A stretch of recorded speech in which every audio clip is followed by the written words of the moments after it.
always. And it's so funny because Sasha and I have just been chatting and realized that we pretty much live down the road from each other. So here we are, meeting online, getting to know each other online. And meanwhile, I bumped into her sister at our favorite coffee shop slash headquarters, and found out that, sure, we're actually connected and know similar people. So yeah, as Sasha was saying, those 7 degrees of connection are wide awake. So it's good to see everybody, and I'm really excited to have Sasha here specifically. I know she's someone who is very humble and doesn't think of herself as famous, even though she is very famous. You see, look at her face already. But she already said, please, can we not spend too much time on me? I want to get into the learning part. So I know that she appreciates learning spaces just as much as I do. So we'll have to spend a little bit of time on her, though, because I think her story is so motivating and encouraging. And there's so much that we can be inspired for and learn just from you sharing your story, Sasha. So I'm excited about that part as well. So Sasha, for those of you who don't know yet, is CEO of Job Crystal. And I know we do have some other Job Crystal people here. And she is the National Businesswomen's Champion 2022 award winner for South African Small Business Awards. She, with Job Crystal, made it to the finals of Africa Tech Week for Best Technology Startup, was runner-up in Women in Tech finals. So she is just kind of one of those awards. And even when I bumped into her sister yesterday, her sister was like, wow, no, she is just an amazing businesswoman, which I think we all know. So for those of you who don't know me yet, for those of you I haven't met, my name is Jane, and I work for Out of Box Thinking, and I'm in my happiest place when I am training companies all across the world to attract, select, and retain top talent, or coaching people with the confidence and skills that they need to succeed in interviews. And I love our free monthly virtual masterclasses because they give us the chance to interview people who are doing great things in the industry. So I'll put the links to Sasha and to Job Crystal in our chat. So please do connect with her, connect with Job Crystal if you haven't already. But to let Sasha talk a little bit, Sasha created Job Crystal in 2009. And she talks about that it was the vision to make a dent in unemployment, which is very close to my heart and which I love. And what I really love as well is she's created something that combines that speed and accuracy that comes with machine learning, with the empathy and care of the human heart. And that's really what she's about, is creating that experience for people and for candidates. So as I said, Sasha, we don't have to spend too much time on you, but please let's spend a little bit of time by you introducing yourself and telling us a little bit about how you got into recruitment and a little bit about Job Crystal. Perfect. Thank you, Jane. Yeah, so like I said, I don't want to go too much. I think you've done such a good intro. I don't think I need to say much. But to explain where I came from, so I actually finished school, didn't know what to do, and I went to go do an aptitude test and found out I'd be a really good programmer. So I studied programming, went into programming, hit the 2000 bug, which will tell you all how old I am, and did programming, figured out that machines didn't talk nicely. I much preferred the people side. So went to much more of a project management and built my way up into the corporate life. And then the entrepreneurship bug. But I did my first startup. I really liked the energy of it and being able to do everything and learning a lot more and a lot faster. So that kind of created a little bit of a stream of finding businesses where I could add tech to disrupt the market. And I mean disrupt, I mean make it easier, better, faster, either for the user or for somebody. So I was in the insurance industry. I was in a different range. And at the time, I worked for an investment company, and he had this company called Job Crystal. And he said, look, not into recruitment. It's not really my thing. And Kelly at the time was working for Job Crystal, and her and I were like, why don't we just buy it then? So we did. So we bought Job Crystal. We bought it 8 years ago. So we never named Job Crystal. But we pretty much took it over. It used to be blue. It's now yellow and black.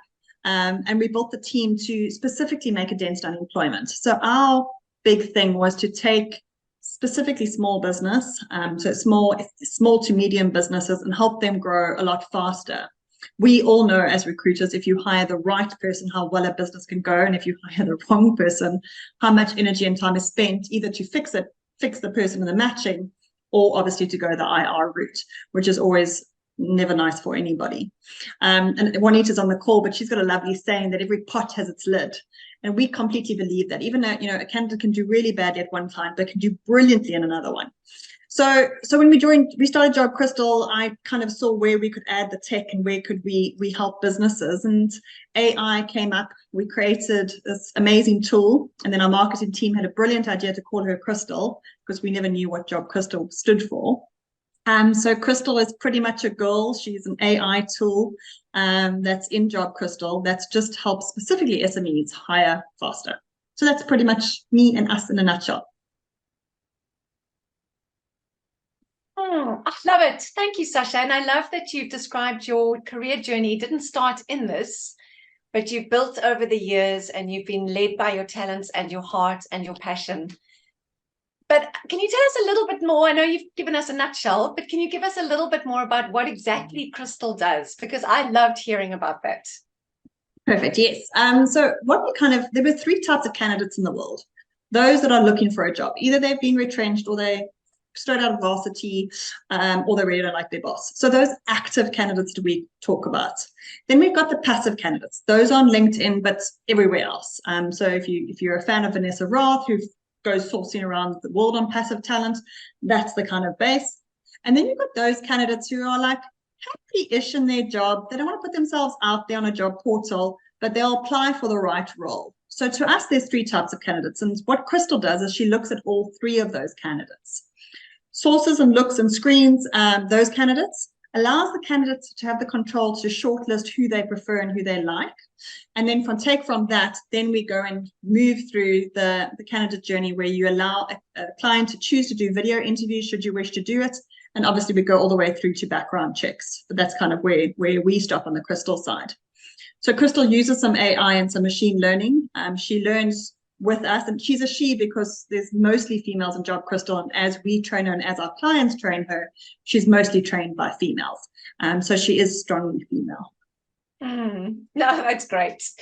And Sasha, you were telling me a little bit about how she engages with candidates, because I think one of the big topics is always bias. And yes, we use AI, but does that minimize bias because it's trained by humans? But I really liked what you were sharing with me around how you really try to minimize bias in the screening process through how you engage with Crystal. So please share more about that. So history shows us that anybody who created an AI machine that does recruitment, generally the machine learns from history. And history, unfortunately, says white males are best because of the past discrimination that we've had, not only in South Africa, but the world, where men got the degrees and men got the higher end jobs. So AI learns from history and learns that white males are best. So we're trying to make sure she learns from that data, but unlearns that bias. And we purposely put a human in the mix to make sure that anything she's bringing back has a diversity in color, age, and gender. So it's not just the white males that come through. So we kind of unteaching her history, if that makes sense. Oh, where did Jane go?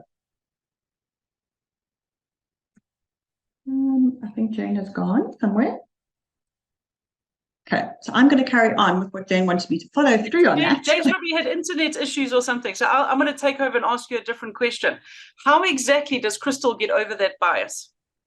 So purposely we add the human. So the human comes in and we can see the top 10 that she's chosen from that. And we purposely go and shortlist the females and the different age groups and different color, then because the 10 white males are always the top. That's amazing. And that's what a lot of AI tools aren't doing. Sorry, I just wanted to add in my 2 cents worth. Hi, Vanessa. Sorry, Jane, we lost you there for a moment. I know. Here I am with this new super strong connection, and it's proving to be a little unreliable. So thank you, Van, as always, stepping in. Love it. So yes, Sasha, you were sharing about how you minimize bias with that process. And another thing that I think I really like about how you engage with candidates is you were sharing about the regret letter. And it just brings in something light and humorous. So please tell us about that and how candidates have responded to that. So yeah, our marketing team has a bit of a sense of humor, and we didn't want to create a stock standard the way recruitment is done or professional, and we kind of wanted to add a little bit of tongue in cheek in that. So you'll see our website's quite funny. Crystal's got quite a little bit of humor in there.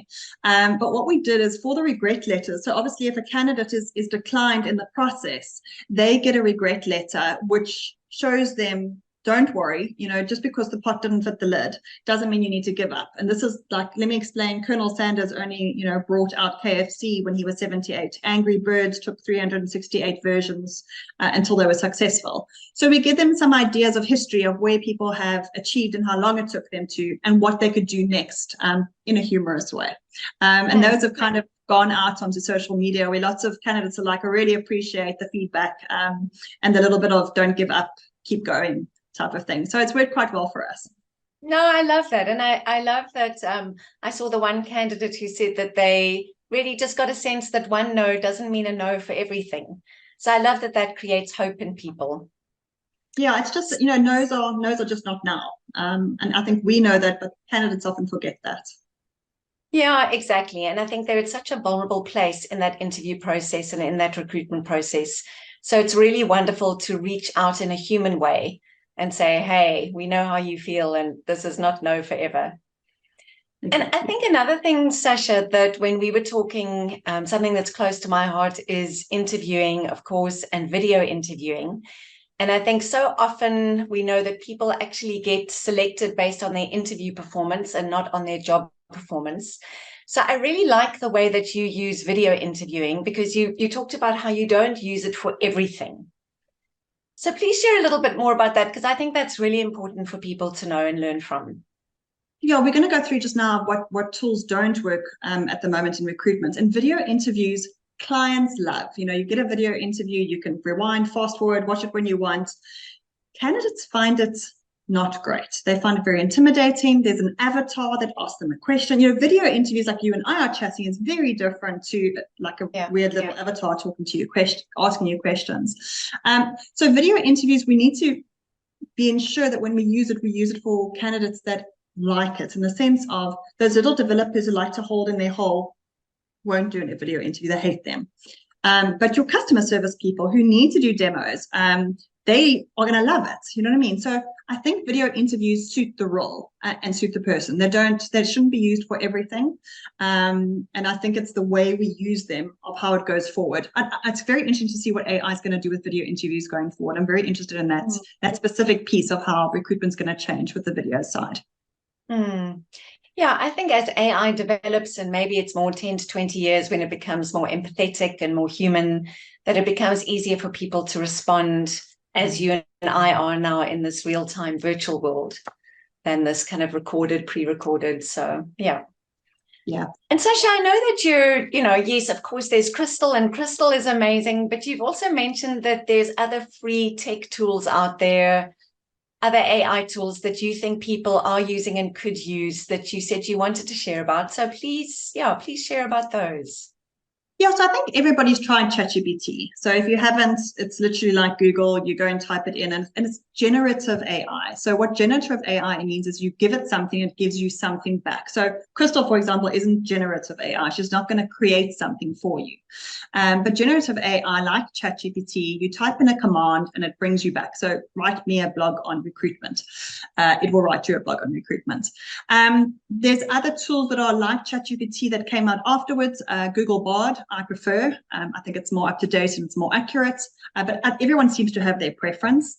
Perplexity, it's something that Vanessa Roth shared, and it's come up recently in quite a lot of the AI stuff around, is Perplexity very much like ChatGPT and Bard, to give you, type in a command and it'll bring you back content, which is great.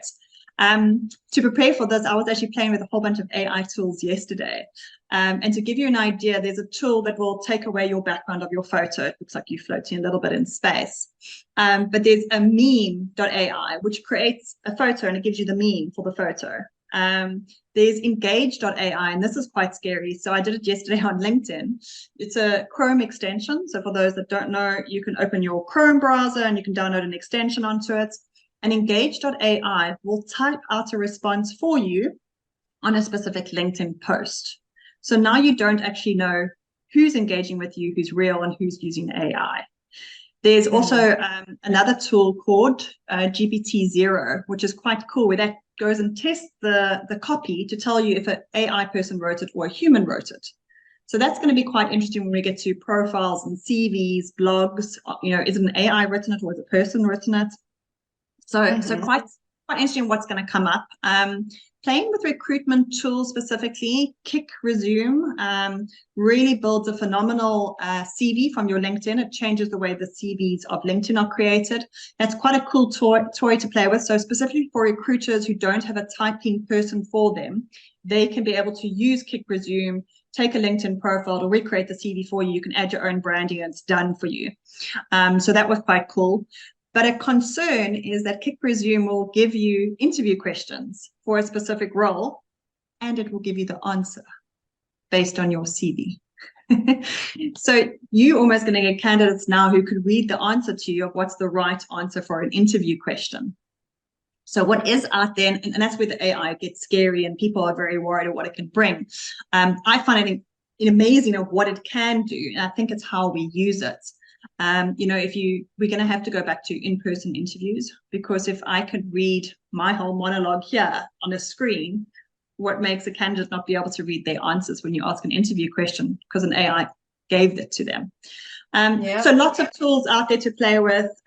There's a new one every day, or there's hundreds every day that come out. We'll see which floats to the top and what's working. But keep an eye out. A lot of people share what AI tools are working and what's quite cool. And a lot of them are lots of fun. Like yesterday, there's another tool. I can't remember what it's called. I'll have a look for it just now. It takes a photo of you now. You give it a photo, and it shows you what you looked at a baby and what you'll look like when you're old. It creates a little gift. So if you want to see where you need to have Botox, it's a really good tool to use. Helping out all the aesthetics people out there. So, yeah, I was actually having an interesting discussion the other day with a psychologist around when should people say this message was sent to you via AI and when is it me? And because I'm somebody who's so authentic, I can't stand fake stuff. I love connecting as a person. And so, yeah, but it really got me thinking around, even if I Google something and take that information and change it, do I say that I used Google? Do I say that I used ChatGPT? So I think, yeah, it's that figuring out for me, and which side of the line does it fall? When is it purely AI and it has nothing to do with me? And when did I just use AI as a tool and make it my own? But yeah, absolutely. We don't want, I think a lot of recruiters are even saying that when they get feedback from applicants who are applying for roles, it all looks so similar. It really looks like people are copying and pasting from ChatGPT, and they can't really differentiate the applicants because it's become so vanilla. So use that GPT-0, which shows you if it was taken from a GPT machine, from an AI machine, or if it was authentic. And look, you can get the content and you can change it. And that's what we've done to a blog that I pushed through from ours to wanted to see how clever it was. And it said that 30% of our blog was written by an AI and the rest was written by a human. And obviously it's taken quotes and it's taken as plagiarism of what's on the internet. And it's taken those as the 30% written by AI. So it seems to be quite accurate. So it's a good measure to see if your candidate is copy and pasting profile pages and emails and how authentic. Yeah, absolutely. And I'm just thinking on the flip side, you mentioned, for example, video interviewing doesn't work for all roles or for all candidates. Is there any tech out there or tools out there that you think are not working for candidates or should not be used to engage with candidates at the moment? So I think, like you're saying, you need to be authentic and it needs to come across in your voice. I think, ChatGPT, there's now a new role, by the way, that's called a prompt engineer that's come out because of ChatGPT. So people are hiring somebody to literally type things into ChatGPT to get the right content out, because the different way you ask it, you can get it to talk in a different voice for you almost. So there's new roles being created for that. So I think being authentic will show when candidates aren't being authentic, if that makes sense, when you start doing that. I think it's scary that interview questions are created and the answer based on your CV and based on a job spec. You can put all three in, it'll give you everything that you need to answer. So people are going to tick the boxes. It's quite scary that assessments can now be done by ChatGPT. So coding tests can be done by ChatGPT. If you've got ChatGPT 4, you can now write any technical assessment. It will write it for you. So coding tests are becoming difficult, specifically for clients, to make sure, do you have the skills or don't you, kind of thing. Having said that, there are some developers out there that are using ChatGPT to write their code, and obviously they then go and have a look at the code and fix what they need. And in a coding format, as a programmer person, you would need to have the right tables, the right settings and logins and connections, and there would be some things you would need to change from the code anyway. But are we getting down the road where developers can use ChatGPT to create code and then maneuver it like a copywriter will? So there's good and bad parts on how you use it together. So yeah, there's some scary stuff out there of what it can do. So I think as a recruiting community, we need to figure out how we interview candidates to make sure they're still being authentic. And make sure that they're not copying and pasting. So I do think face-to-face interviews are coming back, and that way the person can't fake it till they make it. Yeah. Well, I love face-to-face, so that part is good news where possible. But Sasha, yeah, I think with candidates, there's so many, interviews are really in a way of assessing people. And there's been a lot of talk about how our entire education system is going to have to change, because we can't assess people the way that we used to. So even students can't be assessed through essays anymore, because now your essay is created by AI. So we really do have to figure out different ways to assess people and different skills. As you say, I think some people, and globally I've been speaking to people who've said everybody now needs to be a prompt engineer, and everybody's going to be involved in programming. So it's also interesting to see how those skills are becoming generic across different roles. Roles are less specific to the technical function that they were. Yeah, I think it's going to widen. It's definitely going to widen. Your developers were the be-all and end-all, and I think that's going to widen of what they can do. Where copywriters have almost lost their jobs because of ChatGPT and how it's been created, and they're going to find a new role in there. Yes. I was shocked. We were at a talk where a guy who literally all he does is a trends expert. So he goes and looks at new trends and what's working. And he listed the top 20 AI apps that are used. And I think out of the top 10, there's probably 6 of them that are all used by school learners.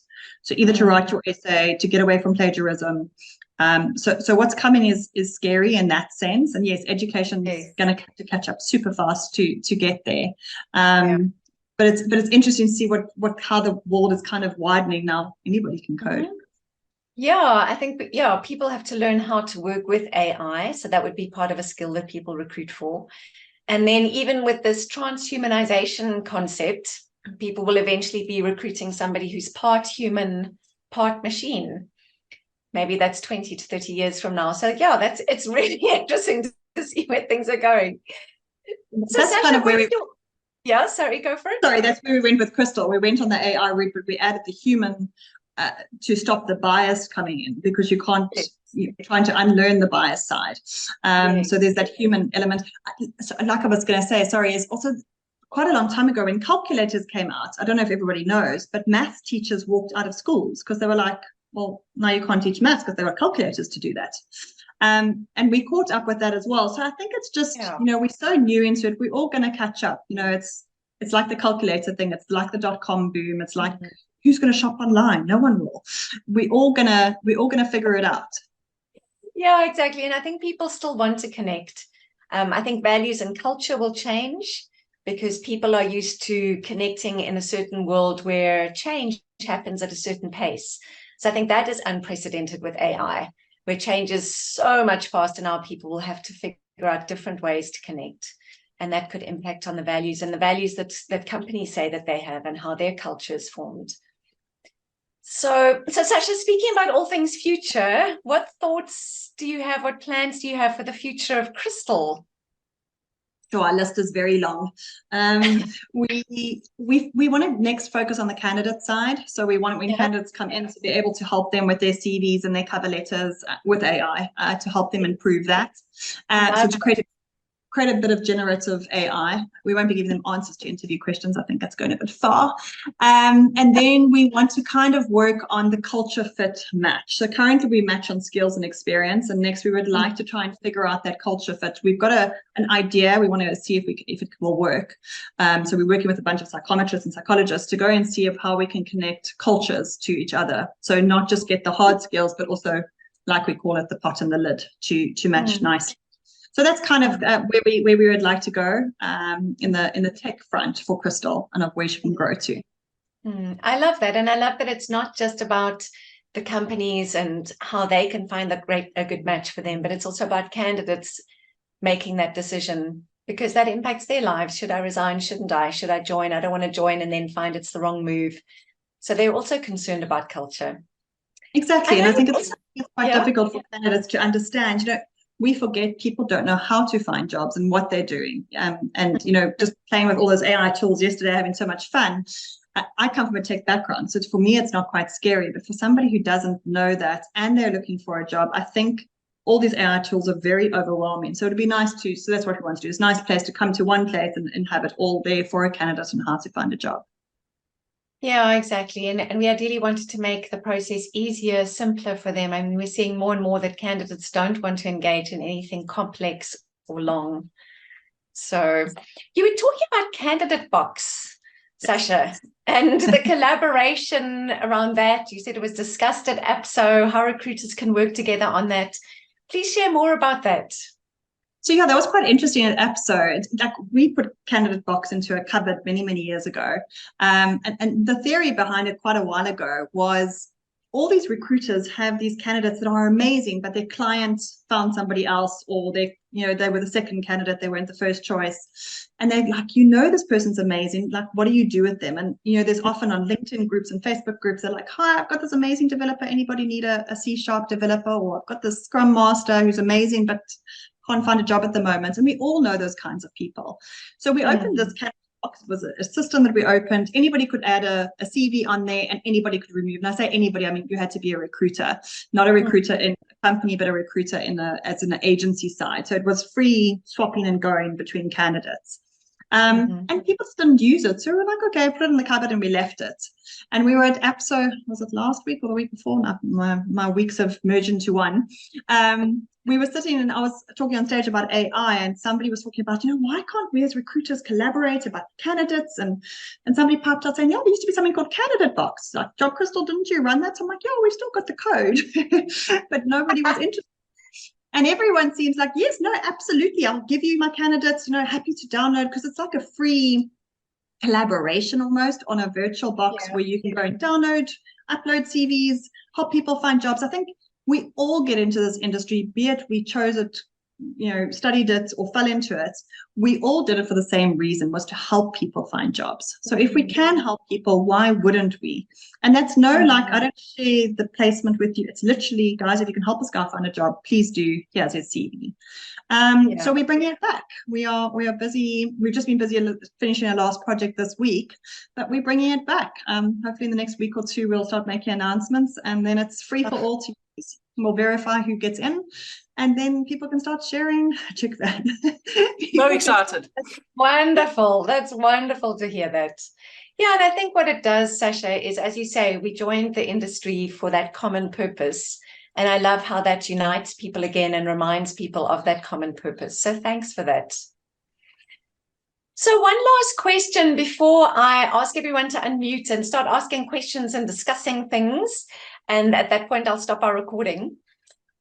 In your view and with your experience, where do you see recruitment going in general? What are the risks? What are the opportunities? Yeah. Yeah, I think the world's our oyster. I think we can all recruit a whole lot faster now with the tools that are out there. It's just phenomenal at the speed we can recruit. You know, if you look, it used to be 3 months to place. People are mostly working on like 2 weeks now because you can source and find so quickly. You can screen automatically. You could do video interviews. You don't have to arrange that in-person interview. And I said we probably have to go back to that, but for the moment we can still do virtual interviews. So things are a lot faster. And I think in a corporate world, the recruiters there are going to have to pick up the speed, because I think candidates are being picked up a whole lot quicker, because recruiters are able to recruit a whole lot faster. So I think it's going to be a speed. It's going to start being a speed race, I think, a little bit. But I think we still need to add the human sensor in it. The speed race is probably going to create a more spray and pray, because now you can literally, you know, you can get a scraping tool that can scrape 10 CVs for you from LinkedIn, put it into your own format, send it to your clients in 10 minutes, and you can probably do that now today, which is quite scary. So I think the risks are that, and I think if we stick to the quality, matching the culture fit as well to the clients, I still think recruitment can be done a lot faster, which is great for all of those looking for a job and great for recruiters. You know, we love placing people, we love to change their lives, and careers do change people's lives. And if we can do it a whole lot faster, it means we can help a whole lot more people. So I'm all excited for it. I think it's going to be phenomenal. I think AI is great. And we just need to kind of keep an eye on what's out there and what we can do better and faster. You know, there's so many things that some of us hate doing. And I can almost promise you hate doing it. There's an AI tool that'll do it for you. Oh, exactly.